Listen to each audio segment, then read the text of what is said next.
diseño de un itinerario de inserción individualizado para cada una de las mujeres, dependiendo de sus necesidades y sus demandas. Y bueno, pues estos son fotos de los talleres. También en Madrid tenemos un taller de textil en el que hacen arreglos de ropa. Esa es la foto de las pitilleras. Y estos son pues interviniendo con distintas mujeres y el equipo técnico. La protección y alojamiento seguro se hace a través del piso de víctimas de plaza. Tenemos 9 plazas y 2 de emergencia. En principio intentamos que la mujer se tranquilice, se serene, se estabilice. No es necesario que haya puesto una denuncia a la red para estar en el piso y no hay un tiempo limitado para que esté.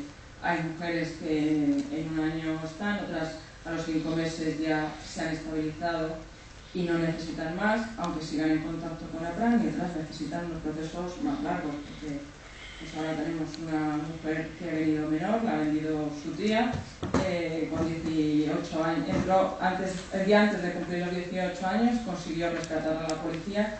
Entonces suponemos que esa tendrá un proceso muy lento, porque el impacto que le ha producido que su tía le haya tenido encerrada en un sótano durante 6 meses hasta que ella ha logrado escapar, para convencerla de que tenía que prostituirse, pues le supone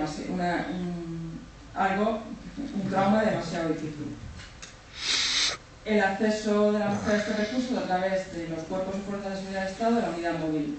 Normalmente cuando tienen 2 itinerarios, el retorno voluntario después de la experiencia de vida en España, algunas quieren volver a su país de origen y otras continúan en España. Entonces las acompañamos y les ayudamos en ese proceso, y sí que intentamos, en coordinación con la OIM y las embajadas, que retornen en las máximas condiciones de seguridad para que no vuelvan a ser recaptadas otra vez.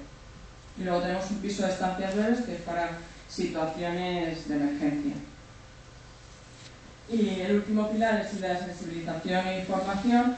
Sí que intentamos estar presentes en todos los foros en los que nos invitan, porque, como os decía al principio, visibilizar esta realidad y ser conscientes de que estamos hablando de una vulneración de derechos humanos y de una esclavitud es el primer paso para empezar a erradicarlo.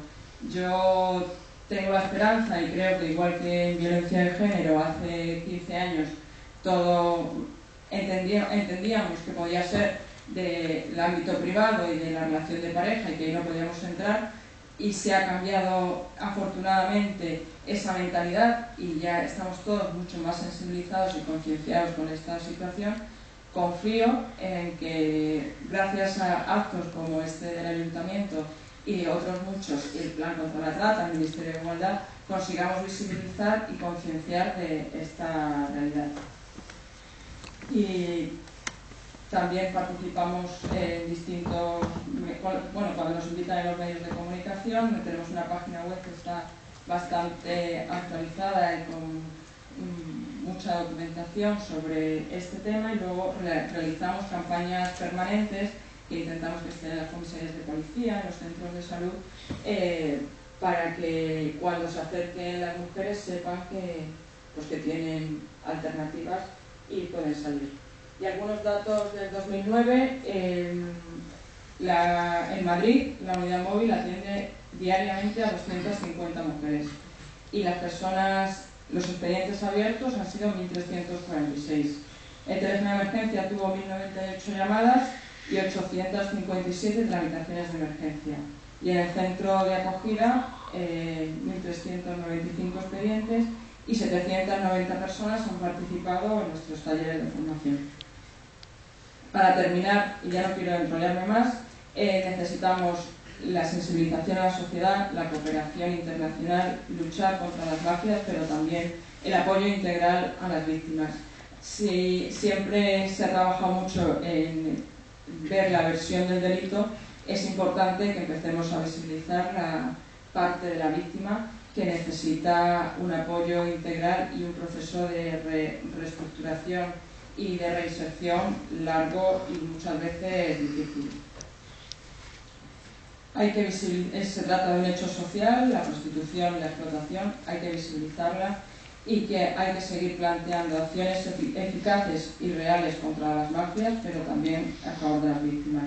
Insistir una vez más que se trata, desde nuestro punto de vista, porque es una vulneración de derechos, de un problema de desigualdad, de violencia de género, y lamentablemente la prostitución y la trata tienen cara de mujer, aunque también haya hombres.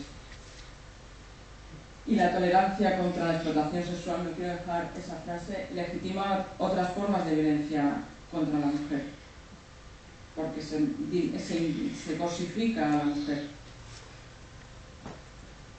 Haciéndome eco de no te laves las manos, pues ante las atrocidades, decía Elie Wiesel, que recibió el Premio Nobel de la Paz de hace muchos años, que ante las atrocidades tenemos que tomar partido, el silencio estimula el verdugo. Y nada, muchas gracias.